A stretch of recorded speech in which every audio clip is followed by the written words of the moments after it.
अपने यहां देखें ना, बेटी मणिपुर की हो या राजस्थान की, यूपी हो या बिहार या वेस्ट बंगाल, हर बेटी को सुरक्षा मिलनी चाहिए, हर नागरिक को सुरक्षा मिलनी चाहिए, और ये किसी भी सरकार की सर्वोच्च प्राथमिकता होनी चाहिए।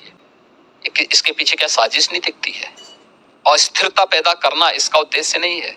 इसके नाम पे भारत को बदनाम करना और भारत की लोकतांत्रिक व्यवस्था को बदनाम करने की इसकी साजिश नहीं है।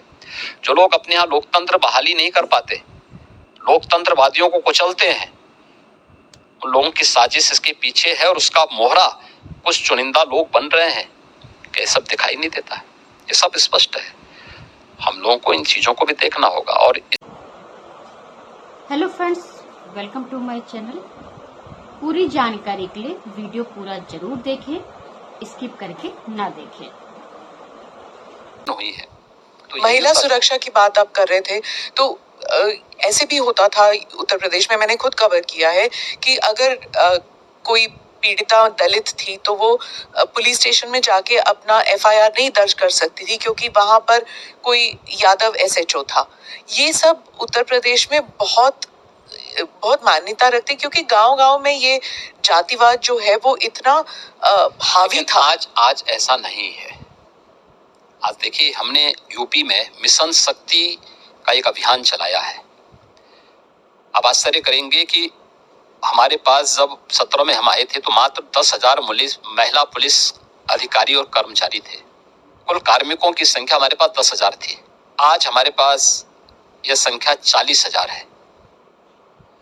और हमने एक मानसिकता भी थी, इन महिला कार्मिकों को फील्ड ड्यूटी नहीं दी जाती थी क्योंकि यूपी के अंदर ऐसा माहौल था, लोग इतने भयभीत थे, कहते थे कि आप महिला पुलिस कर्मी, महिला पुलिस अधिकारी फील्ड में जाकर के क्या अपराधियों को फेस कर पाएंगे?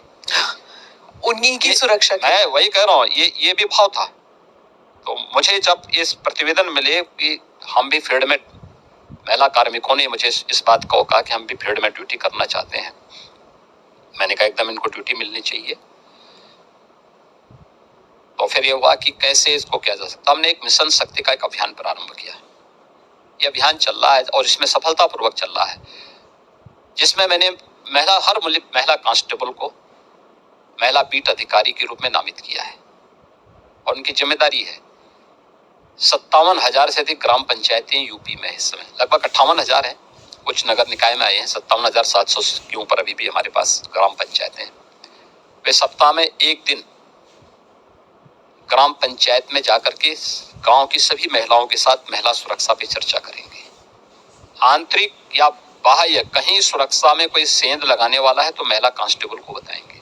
और उन सबको पिंक स्कूटर हमने उपलब्ध करवाए हैं, महिला कार्मिक, जो कुछ को करा दिया गया, कुछ को कराया जा रहा है, ऐसे शहरी क्षेत्र में भी। और ये हर सप्ताह उनकी जिम्मेदारी है जाकर के देखना।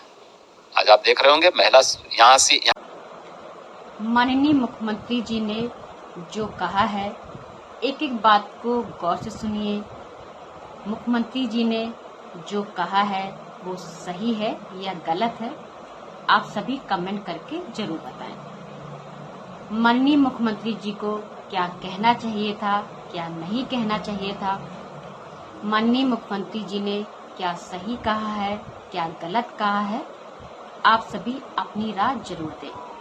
तो आप सभी ये जरूर बताएं। और ये हर सप्ताह उनकी जिम्मेदारी है जाकर के देखना। आज आप देख रहे होंगे महिला यहाँ की बेटियां आज पढ़ने के लिए बाहर हॉस्टल में नहीं रहती, आज यूपी में ही अपने कॉलेज में एडमिशन कराती हैं, घर से जाती हैं, अपने माँ बाप के साए में रह करके पढ़ाई कर रही हैं। आज उनके सामने कोई भय नहीं। और अगर किसी ने महिला सुरक्षा में सेंध लगाने का प्रयास किया तो कठोरतापूर्वक वे बेटियां स्वयं निपट लेती हैं फिर उनसे।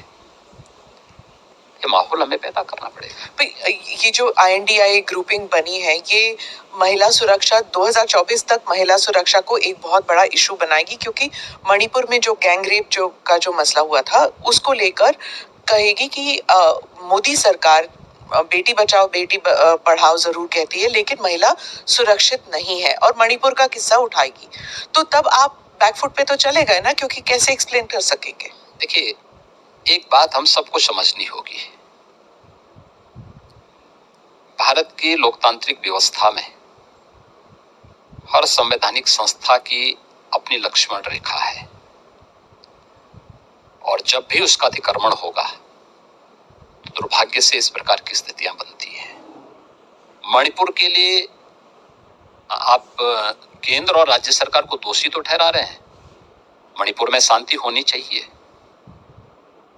हर व्यक्ति की कामना है, क्योंकि पिछले 9 वर्ष के अंदर जो ऐतिहासिक कार्य पूर्वोत्तर के राज्यों में हुए हैं और प्रधानमंत्री मोदी जी के नेतृत्व में पिछले 9 वर्ष के दौरान मणिपुर हो या जम्मू कश्मीर हो, जिस प्रकार से शांति बहाली वहां हुई और राष्ट्र की मुख्य धारा से क्षेत्र जुड़े हैं, ऐतिहासिक है। आजादी के बाद पहली बार अरुणाचल, नागालैंड, मिजोरम, मेघालय, मणिपुर, त्रिपुरा, असम, ये सभी मुख्य धारा के साथ जुड़कर के विकास की प्रक्रिया के साथ तेजी के साथ आगे बढ़े थे। दुर्भाग्य से पड़ोसी मुल्कों के द्वारा जिस प्रकार की साजिशें कभी कभी रची जाती है और लगातार नॉर्थ ईस्ट के मामले में तो इसके साक्ष्य हैं, कहीं ना कहीं जब किसी स्तर पर अनावश्यक लक्ष्मण रेखा का अतिक्रमण करके कार्यपालिका के कार्य में जब कोई संवैधानिक मशीनरी अनावश्यक रूप से हस्तक्षेप करेगी, जो काम संसद का है, जो काम कार्यपालिका का है, उसमें हस्तक्षेप होगा तो इस प्रकार की दुर्भाग्यपूर्ण स्थिति बनती है। आप विश्वास करिए, मणिपुर में फिर से शांति बहाली होगी और वहां पर बीजेपी की गवर्नमेंट जिस विकास की प्रक्रिया को आगे बढ़ा रही थी, प्रक्रिया आगे बढ़ेगी, तेजी के साथ आगे बढ़ेगी। पूर्व सेनाध्यक्ष कांग्रेस हो या यूपीए हो या INDIA जो ग्रुप है, ये जो डॉट ग्रुप है, यह ग्रुप अपने यहां देखे ना, बेटी मणिपुर की हो या राजस्थान की, यूपी हो या बिहार या वेस्ट बंगाल, हर बेटी को सुरक्षा मिलनी चाहिए, हर नागरिक को सुरक्षा मिलनी चाहिए और ये किसी भी सरकार की सर्वोच्च प्राथमिकता होनी चाहिए। लेकिन प्रश्न है, देश की जनता भी करना चाहेगी इन लोगों से कि ये वीडियो बनाने के बाद 2 महीने तक क्यों इसको सुरक्षित करके रखा गया था और फिर संसद के एक दिन पहले क्यों जारी हुआ, जिस दिन संसद चलनी थी उसी दिन क्यों जारी हुआ? इसके पीछे क्या साजिश नहीं दिखती है? अस्थिरता पैदा करना इसका उद्देश्य नहीं है। इसके नाम पे भारत को बदनाम करना और भारत की लोकतांत्रिक व्यवस्था को बदनाम करने की इसकी साजिश नहीं है। जो लोग अपने यहाँ लोकतंत्र बहाली नहीं कर पाते, लोकतंत्रवादियों को कुचलते हैं, उन लोगों की साजिश इसके पीछे है और उसका मोहरा कुछ चुनिंदा लोग बन रहे हैं कि सब दिखाई नहीं देता है। ये सब स्पष्ट है।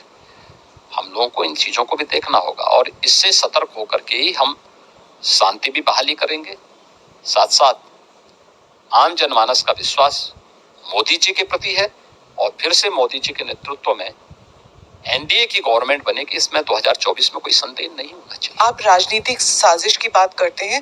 पूर्व सेनाध्यक्ष मनोज नरवणे ने कहा है कि इसमें एक अंतर्राष्ट्रीय एंगल भी हो सकता है। उन्होंने कहा कि जो भारत के जो एनिमीज हैं, चाहे चाइना हो या फिर पाकिस्तान हो, वो हमारे बीच जो लोग हैं और जो फिशर्स हमारे बीच हैं, जो दरारें हैं हम लोगों के बीच, उन दरारों को और डीप और गहरा करना चाहती है। तो इस मणिपुर के किस्से को ही लेकर उन्होंने कहा कि हो सकता है कि उनका भी कोई हाथ हो इसमें। मैंने कहा ना कि जो लोग लोकतंत्रवादियों को अपने देश में कुचलते हैं, उनको मणिपुर और भारत का लोकतंत्र कैसे अच्छा लग सकता है?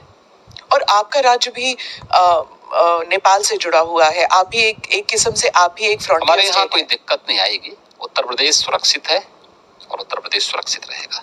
INDIA को लेकर बात चल रही थी, तो अगर अखिलेश और राहुल गांधी फिर से वापस आते हैं जैसे 2017 के चुनाव में आए थे, तो क्या फिर से बीजेपी के लिए? उत्तर प्रदेश में सभी जोड़ियां आ चुकी हैं। 2014 में ये सब मिलकर के लड़ चुके हैं, 2017 में, 2019 में, 2022 में चारों चुनाव मोदी जी के नेतृत्व में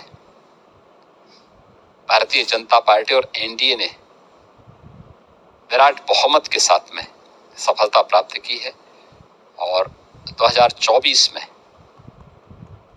उत्तर प्रदेश भी और देश भी इंतजार कर रहा है। देश को धोखा देने वाले, देश की जनता को जाति, मत और मजहब के आधार पर बांटने वाले, सामाजिक न्याय के नाम पर परिवारवाद और जातिवाद को प्रश्रय देने वाले, अपने राजनीतिक स्वार्थों के लिए देश को आतंकवाद, नक्सलवाद और अलगाववाद की भट्टी में झोंकने वाले तत्वों को ये देश कभी स्वीकार नहीं करेगा, कभी नहीं स्वीकार करेगा।